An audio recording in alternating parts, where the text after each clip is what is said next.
Theatre से लड़कियां आई हैं, समाज सेवा के क्षेत्र से आई हैं, जिनको एक दूसरे संप्रदाय और हाशिए का हम समाज कहते हैं, उस समाज से नसीमा जी आई हैं, सविता है, इधर चांदनी समर है, भावना जानी मानी कवित्री है, गजलगो है, और मुस्कान है, अभिनय के क्षेत्र से आई हैं। तो अर्चना, आपने तो एक बड़ा अच्छा समागम कर दिया है, इसके लिए आपको जितना साधुवाद दिया जाए कम है। और हम सबों की तरफ से आप प्रभात खबर समूह को आभार कहिए इसके लिए। मैं केवल ताकत में तुम पर भारी, मैं केवल ताकत में तुम पर भारी हूँ। और ताकत भी क्या, और ताकत भी क्या, एक क्रूरता जो ताकतवर दिखती है वो होती नहीं है दिखती। तो ताकत, असल ताकत अंदर की ताकत होती है। उसी ताकत का इस्तेमाल रेणु पासवान कर रही हैं नसीमा बानो। बड़ा अच्छा लगा मिलकर, फिर आपको धन्यवाद देती हूँ। ये लोग सिर्फ किताबों की बात नहीं कर रही हैं, जो जीवन जी रही हैं उसकी बात कर रही हैं। और आज मैं आकर यहाँ मानसिक रूप से समृद्ध हुई हूँ। मैं इन लोगों को क्या सिखाऊंगी, मैं किताबें बातें करूंगी, इन्होंने तो जीवन की बात। हजारों वर्षों से, 1 साल 2 साल की बात नहीं है, हजारों वर्षों से भारतीय समाज लिंग, जाति और धर्म के अपमानजनक अमानवीय जीवन जीने के लिए क्या देखिए, ये दोनों जो आज मुझे मिली हैं, तो कहा जाता है ना कि फेमिनिज्म के 2 रूप है, विक्टिम फेमिनिज्म और पावर फेमिनिज्म। उत्पीड़ित नारीवाद कि भाई हम स्त्री हैं इसलिए हमको प्रिविलेज मिलना चाहिए, हम स्त्री हैं इसलिए हमको कुछ अतिरिक्त सुविधा मिलनी चाहिए, यानी अपनी शक्तिहीनता दिखाकर हम शक्ति अर्जित करने की बात करते हैं। यह स्पृहणीय नहीं है, उदाहरणीय नहीं है। दूसरा है पावर फेमिनिज्म। मुझे औरत होने के लिए आपसे कोई विशेष सुविधा नहीं चाहिए, मैं मनुष्य हूँ वैसे ही जैसे कि आप हैं। तो मुझे आप स्त्री और पुरुष के खांचे में नहीं दिखिए, मुझे मनुष्य मानकर मनुष्य होने का आदर दीजिए। स्त्रियां सिर्फ इतना ही चाहती हैं। तो इसीलिए ना मुझे इस संबंध में गांधी और लोहिया, जब दोनों को पढ़ती हूँ मैं स्त्री के संदर्भ में, तो लोहिया उनका स्त्री विमर्श मुझे ज्यादा रेडिकल लगता है, क्योंकि उन्होंने कहा है, उन्होंने स्त्रियों को पंचम वर्ण कहा है। उन्होंने कहा है कि दलित, आदिवासी और अन्य अल्पसंख्यक समूहों की तरह स्त्री भी एक समूह है। उन्होंने स्त्री को पंचम वर्ण कहा है। उन्होंने कहा है कि कुछ नहीं होगा आर्थिक सुधार से जब तक कि महिलाएं और पुरुष अपना मानसिक पुनर्गठन नहीं करेंगे। तो पहले हम लोग बात करते थे अधिकार लेने की, बात शिक्षा का अधिकार चाहिए, फिर सुरक्षा का अधिकार, जैसा कि अभी की बात भी हो रही है, आगे बढ़ने के लिए चाहिए, हमें अवसर चाहिए। अब बात बहुत बदल गई है। पिछले 25-30 सालों में मैंने ये देखा है कि महिलाएं आगे बढ़ रही हैं। उनको थोड़ा बहुत जो भी हो, मन में जिन भावना, एक डर हो या जो भी वजह हो, कभी कभी आर्थिक कमी भी होती है पेरेंट्स की, तो उनको लेकिन अवसर मिल रहे हैं और आगे तो असीमित अवसर प्राप्त होने वाले हैं। तो इस चीज को तो थोड़ा सा त्यागना होगा, क्योंकि भय पुरुषों को क्या नहीं है, हम लोग अपराध के क्षेत्र में है। अगर 50 महिलाओं का अपहरण होता है तो मुझे लगता है कि साल में 25 लड़कों का भी अपहरण होता है। महिलाओं के साथ अगर मानव व्यापार होता है तो लड़कों के साथ भी बाल व्यापार हो रहा है।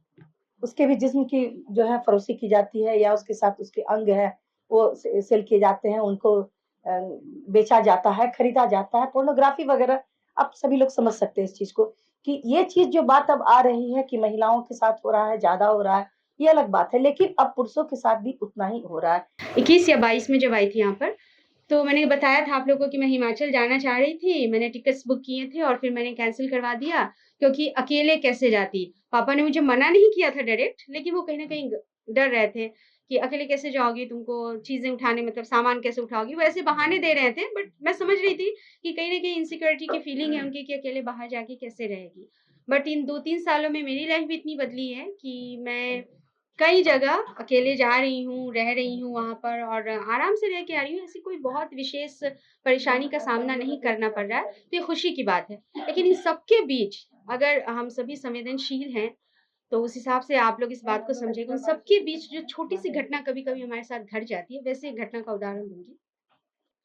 अभी मैं गई थी यहाँ पे पहले उड़ीसा में एनसीईआरटी के द्वारा यहाँ पटना एनसीईआरटी से हम लोग को एज़ सीनियर की resource person senior master trainer बना के भेजा गया है एनसीईआरटी में। तो वहाँ का 6 दिन का जो हमारा था, वो सब तो बहुत अच्छा था। तो वहाँ एक कहते हैं ना आत्मसम्मान की भावना हमारे अंदर बहुत बढ़ गई कि चलो हम लोग भी अब इस लायक हो गए और वहाँ पे जितने लोग थे लगभग-लगभग मैं उसमें सबसे छोटी थी। सारे सीनियर टीचर्स थे और मैं सबसे नई थी वहाँ पे। तो बहुत अच्छा फ़ील हो रहा था मेरे अंदर कि चलो अब मैं भी इस लायक हो गई हूँ कि मैं खुद से यहाँ आ सकती हूँ। और जहाँ भी मैं अकेले घूम रही थी तो फ़ील हो रहा था कि चलो अब किसी को वो होता है ना हमारी सोसाइटी में अभी भी होता होगा कि लड़कियाँ बाहर जाती हैं तो छोटे भाई को साथ लगा दिया जाता है कि एक पुरुष तो साथ में होगा। वो वाली फ़ीलिंग से मैं बाहर निकल आई हूँ। मैंने अपनी पुस्तक में भी इसकी चर्चा की है कि किस तरीके से एक 8 साल के भाई को एक 16 साल की बहन के साथ लगा दिया जाता है कि ले जाओ भाई रक्षा करेगा।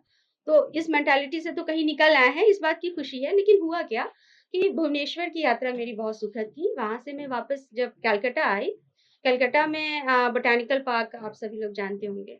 काफ़ी विस्तृत क्षेत्र है, बड़ा आनंद मैं अकेले घूम रही थी, तो पहले तो लोग देख के थोड़ा-सा ये चकित हो रहे थे कि अकेले घूम रही है। लेकिन घटना एक जो विशेष हुई वो ये कि वहाँ पर एक जगह है जिसको कहते हैं नेचर्स पार्क। उसी बॉटेनिकल गार्डन के अकेले नहीं जाने दिया जाता है और जब मैं उसमें जाने लगी तो पहले तो गार्ड ने मुझे रोका कि आप अकेले हो? मैंने कहा हाँ, अकेले हूँ। तो नहीं, नहीं इसमें अकेले जाना अलाउड नहीं है। मैंने कहा क्यों अलाउड नहीं है? तो नहीं आप डर जाइएगा। मैं कहा मैं नहीं डरूँगी, मुझे जंगल वगैरह बहुत पसंद है, मुझे जाने दें। तो बहुत मान-मनौल के बाद उन्होंने अलाउ किया कि ठीक है आप जाइए। तो वो मैंने कहा कि भई जब गवर्नमेंट ने इनको वो कर रखा है, बना रखा है तो इसमें जानवर वगैरह ऐसी कोई खतरे की बात तो नहीं होगी। तो मैं बेफ़िक्र होके पूरा जंगल घूम रही थी, सुनसान था इसमें कोई शक नहीं है, लेकिन मुझे बहुत मज़ा आया था, I was enjoying very much. तो कोई ऐसे जानवर तो मुझसे नहीं मुलाकात हुई, लेकिन जब एक ऐसा क्षेत्र हुआ जहाँ से मैं गुज़री उसके दूसरी तरफ तालाब था और वहाँ पे तो 3 लोग थे, 3 लड़के इन्हीं सब की उम्र के यही अंडर 35 के रहे होंगे वो लोग।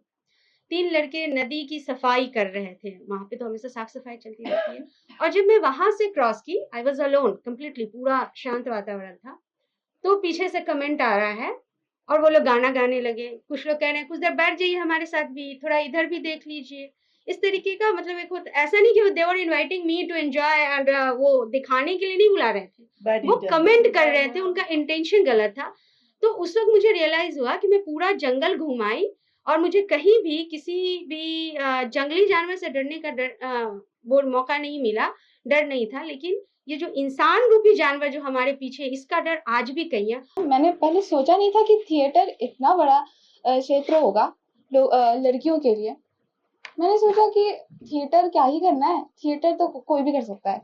लेकिन मैंने जब किया तब पता चला कि थिएटर बहुत बड़ी चीज़ है और जितने फीलिंग्स होते हैं लोगों के वो अच्छे से एक्सप्रेस कर पाते हैं वो थिएटर के थ्रू। और फिर मैंने बताया पापा को कि पापा ऐसे-ऐसे थिएटर में करते हैं। पापा ने बोला कि तुम थिएटर करके क्या करोगी?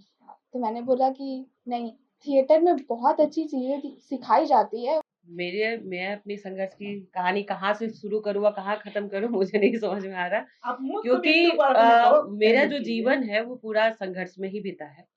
मैं कहीं भी ऐसी नहीं हूँ कि मेरा परिवार मुझे पढ़ाने के लिए भेजा हो और मैं यूनिवर्सिटी गई हूँ और वहाँ कोई मिला और उसने मुझे प्रभावित किया, ऐसा कुछ नहीं है। ना तो मेरे लिए कभी गांधी जी प्रेरित करने वाले थे, ना ही कोई भगत सिंह आया, कभी नहीं। ऐसा कोई इतिहास ही नहीं मैं जानती थी बचपन में। और जब शुरुआत की तो जिस समाज को समाज नहीं मानता, मतलब समाज के लोग उस समाज को नहीं मानते, जिसको आप लोग जानते भी होंगे लेकिन बात करना पसंद नहीं करते हैं, जो देह व्यापार करने वाली महिलाओं की बात होती है। तो मेरा जन्म वही हुआ। तो मेरी जो पूरी कहानी है, पूरा संघर्ष वो इसी बात में बीती कि महिला है तो महिला होने का दर्जा क्या है, वस्तु की तरह से देखा जाएगा या व्यक्ति की तरह से देखा जाएगा। ठीक, आप जैसे बता रहे हैं कि आप इस घर में हैं और आपको सारा प्रॉब्लम झेलना पड़ रहा है, तो सोचिए वो महिला जो समाज में गिनी ही नहीं जाती है, उनकी समस्या का तो कोई लिस्ट ही नहीं बन सकता है। वो तो पूरा भरा पड़ा है, क्योंकि एक तरफ समाज हमारा कहता है नारी सशक्तिकरण, महिला देवी, महिला दुर्गा, और दूसरी तरफ वही महिला वस्तु है। जिसको वो जब मन चाहे तब यूज कर सकते हैं और उनको कोई आइडेंटिटी भी नहीं दे सकते। तो इसी मसले पे मैं काफी लंबे समय से काम कर रही हूँ। और आज भारत स्तर पे राष्ट्रीय ह्यूमन राइट्स कमीशन, जो नेशनल ह्यूमन राइट्स कमीशन है, उसमें एक एडवाइजरी मेंबर बन गई। अब सोचो आप, जिस समाज की लड़की या महिला या बेटी या धंधे वाली को कोई जगह नहीं देते समाज, वो एक आयोग की एडवाइजरी मेंबर है, जिसका सलाह क्या छोड़िए, उसका नाम लेना जो पसंद नहीं होता, उसका एडवाइजरी सलाह देने के लिए बुला रहे हैं। दूसरी बात कि अपने ही शहर में एक ऐसा क्या बोले, एक ऐसा परिदृश्य रच दिया जो बहुत ही खूबसूरत है। मैं आप लोगों को कहूंगी, आइए पुलिस पाठशाला। आपने कभी नहीं सुना होगा कि पुलिस वाले पढ़ाते हैं। पुलिस का एक ऐसा रूप आपको वहां देखने को मिलेगा। और वो इस इलाके में जो एक डर था, एक भय था कि कोई भी पुलिस आएगा, पब्लिक आएगा, खींच के ले जाएगा, कोई भी गाली बक के जा सकता है, क्योंकि इजी है, वो गंदी है, ऐसा मान लिया है, माइंड में यहाँ तय है। वो दायरा हम लोगों ने तोड़ दिया। अब क्या है, वहां जो बच्चे हैं उनकी एक अपनी आइडेंटिटी है, उनके आइडेंटिटी के साथ कोई छेड़छाड़ नहीं कर सकता, उनका अपना एक सम्मान है, और वो उस सम्मान के साथ अब जिंदगी जी रहे हैं। क्यों? क्योंकि जो एक पहचान के साथ जो होता है ना कि मैं एक्टर हूँ या मैं इस फील्ड से हूँ, तो सामने वाला मुझे क्या सोच रहा है, अब वो दायरा हमने खत्म कर दिया। आपको जो सोचना है सोचिए, हम चाहे कितने भी अच्छे बन जाए, सोचना तो आपको वही है जो आप सोच सकते हैं।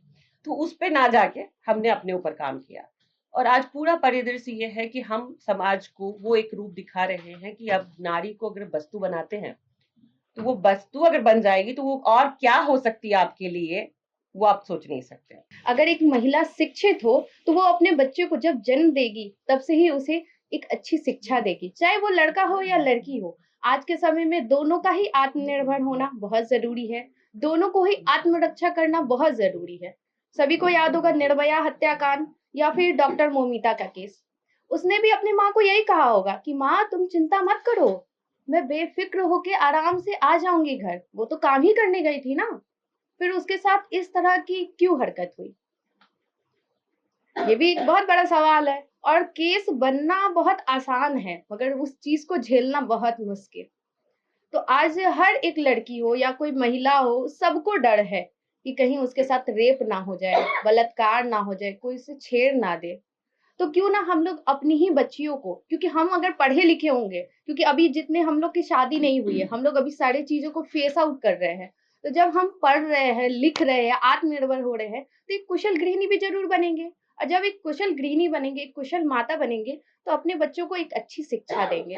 उन्हें जैसे हम लोग अच्छी शिक्षा के लिए तरह तरह के इंस्टीट्यूट में भेजते हैं, उसी तरह उनको बचपन से ही आत्मरक्षा कैसे करें, कैसे अपनी बचाव करे, इसके बारे में भी अगर घर से ही परीक्षण दे। जरूरी नहीं है कि हम किसी स्कूल में ही उसे भेजें और स्कूल में ही सारी चीजें सीख ले। कई बार होता है कि पुलिस को कॉल लगाते हैं और जब तक सारी घटनाएं समाप्त हो गई, लेकिन पुलिस मौके पर नहीं आ पाती है, तो फिर तो सफरर वही है ना। और उस वक्त कृत्य किया पुरुष ने, और इल्जाम आती है स्त्रियों पर। मतलब उसको दिखाया जाए कि अरे पीड़िता ही कसूरवार साबित हो जाती है समाज में। अरे हम किस समाज में रहते हैं? कब इससे मुक्ति मिलेगी हमें?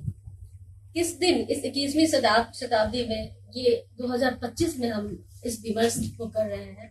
कहीं से अच्छा नहीं लग रहा। ये तो मुद्दा होना ही नहीं चाहिए था तब, जबकि लड़कियां विमान उड़ा रही हैं, पुलिस में सबसे उच्च पद पे हैं। अभी अभी संगीता शाही गई हैं, वकील, मतलब इतनी अच्छी एडवोकेट मैम बैठी हुई हैं, जो मतलब हिंदी विभाग की अध्यक्ष। मतलब हर क्षेत्र में यहाँ पे थिएटर से लेके फिल्म अभिनेत्री है, यहाँ जितने लोग हैं, आप नसीमा में मतलब हर लोग, चांदनी है, सविता राज है, मुस्कान केसरी, सारे लोग मैं कर रही हूँ कि एक पर एक है। मैंने उसी समय ये डिसीजन लिया कि मैं बिहार से बाहर जा रही हूँ। मैंने किसी भी तरीके से अरेंजमेंट्स की, मैं बिहार से बाहर गई। बहुत छोटी थी, 13 से 14 साल की उम्र थी। जाने के समय मैंने ये सोच के गई थी कि कुछ बन के मैं वापस लौटूंगी और मेरा योगदान मैं बिहार के नव निर्माण में दूंगी। बीइंग अ विमेन, मेरा ये दायित्व बनता है कि मैं अपने समाज का अपलिफ्टमेंट करूं, महिलाओं को मार्गदर्शन दूं और उनको भी आगे बढ़ने में हेल्प कर सकूं, जो भी मैंने सीखा है। पढ़ाई कंप्लीट की, इन्फोसिस में नौकरी लगी। 15 साल मैंने पीपल मैनेजमेंट में पुणे डीसी में नौकरी की। ये मैं नौकरी कर रही थी, फिर ना मुझे बचपन की वो याद आई कि मैं बचपन में तो कुछ ये 9 to 6 में करना नहीं चाह रही थी, क्योंकि मैं 15 साल दे दिए सिर्फ 9 to 6 करके। तो मैं वहां पे भी इन्फोसिस को मैंने $1 million का बिजनेस दिया है, यूएस क्लाइंट, यूके, ऑस्ट्रेलियन, हर कुछ। क्योंकि सुधा मूर्ति मैम ने भी हमको सराहा, नारायण मूर्ति सर, विशाल सिक्का सर ने मुझे सराहा, बहुत सारे अवार्ड मिले, सब कुछ। एज ए रेणु पासवान मुझे पता है कि मैं क्या करना चाह रही हूँ।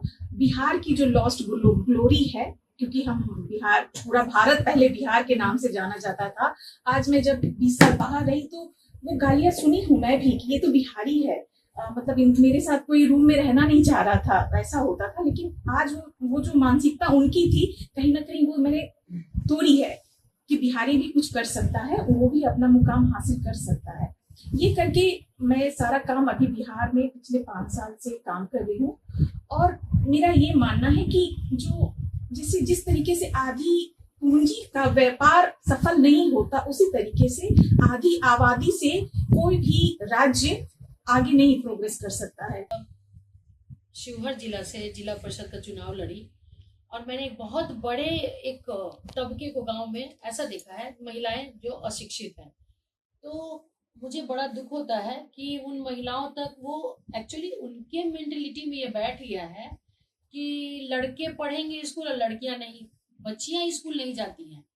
आज हमारे समाज में सरकार द्वारा इतना ज़्यादा कोशिश हो रहा है, स्कूल है, साइकिल है, ड्रेस है, खाना है, सब कुछ दिया जा रहा है। उसके बावजूद भी शिक्षा का वो स्तर नहीं है जो हम लोग चाह रहे हैं या हमारी सरकार जो प्रयत्न कर रही है। तो जब तक महिलाएं पूरी तरह से शिक्षित नहीं होंगी, सशक्त नहीं बन सकती हैं। मेरा ये अपना ये मानना है। एक और जैसे इन्होंने कहा कल जो इनके आज घर में जो बात हुई, मेरे घर में भी ड्राइवर है, उनकी पत्नी है, लव मैरिज है दोनों की, अच्छे जाति से है। और जब वो ड्राइवर थोड़ा ड्रिंक करता है या उसे कुछ नशे की लत है, तो मैंने उस महिला से पूछा कि जब तुम लव मैरिज की हो तो ये नशा करता है तो तुम इसको छुड़ाती क्यों नहीं? तो उसका सीधा जवाब है, कौन जाएगा मार खाने। इसका मतलब है कि कुछ भी हो जाए, आप लव मैरिज करें, अरेंज मैरिज करें, कुछ भी हो, लेकिन मार आप ही को खाना है, क्योंकि आप शारीरिक रूप से कमजोर हैं। तो अभी क्या होता है कि हम लोग तो ये कहते हैं कि हमारे घर में हमारी 2 बेटी 1 बेटा है। एक बेटी मेरी डॉक्टर है और एक ग्रेजुएशन में है, बेटा छोटा 10th में है। जो खाना बेटियां खाता है वही खाना हमारी बेटियां खाती है। उसके बावजूद शारीरिक परिवर्तन क्यों हो जाता है? जब हम कहीं जाते हैं तो हम ये देखते हैं कि वो लड़का ज़्यादा मजबूत है, लड़की कमजोर क्यों है। बेटा मेरा छोटा है, 10th क्लास में है, बेटी मेरी डॉक्टर है और मेरा बेटा वो हार जाती है उससे। तो इसका मतलब है कि दोनों की जो शारीरिक क्षमता में परिवर्तन है। तो बेटा ज्यादा उछल कूद करता है, लड़कियां नहीं करती हैं। जो बाहर लड़का जा सकता है, दुकान में सामान खरीद सकता है, बेटियां नहीं खरीद सकती है, क्योंकि हमारा सामाजिक परिवेश अच्छा नहीं है। हमारे समाज में सच में आज भी बाहर जाने पर टीका टिप्पणी कमेंट होता है, बुरे नजर से लोग आज भी देखते हैं। मास जो है, जिनका थिंकिंग है, मानसिक जो क्षमता है वो नहीं बदल रही है, वो बदलने के लिए तैयार ही नहीं है। क्योंकि अभी पहले भी दीदी बता चुकी है, डर। तुम ठीक है चांद पे जाओ, लेकिन मेरे लिए 2 पराठा और चाय बना के जाओ, ये तो है ही, आज भी है। तुम करो, आगे बढ़ो, लेकिन हम मेरे से आगे मत बढ़ो। मैं तो हमेशा तुमसे आगे रहूंगा। मेरे हस्बैंड मुझे चाय बना कर देते हैं सुबह, समय पड़ने पर खाना भी मिल जाता है, कोई वो नहीं है मुझ में। और मेरे घर में वैसा माहौल नहीं है, क्योंकि डॉक्टर है, पढ़े लिखे हैं, मैं भी पढ़ी लिखी हूँ।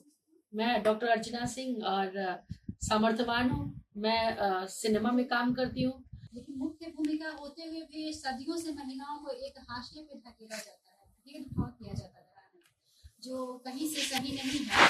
लेकिन फिर भी महिलाएं अभी इन सब बाधाओं को तोड़कर आगे बढ़ रही हैं, चाहे वकील हो, IAS अफसर हो, डॉक्टर हो, टीचर्स हो, वे आगे बढ़ रही हैं। और मैं उम्मीद करूंगी कि सरकार हो या मीडिया हो, वे इन सब चीज़ों में उनका सहयोग करें। अभी यहाँ जिन्होंने अपना वक्तव्य दिया, सभी का वक्तव्य एक से बढ़कर एक था और सभी ने अपने अनुभव शेयर किए। जो अच्छा लगा कि प्रभात खबर इस तरह के आयोजन करवाती है हर साल महिला दिवस के अवसर पर, जो बहुत ही सराहनीय है। प्रभातखबर.com, विश्वास वही, रफ्तार नहीं।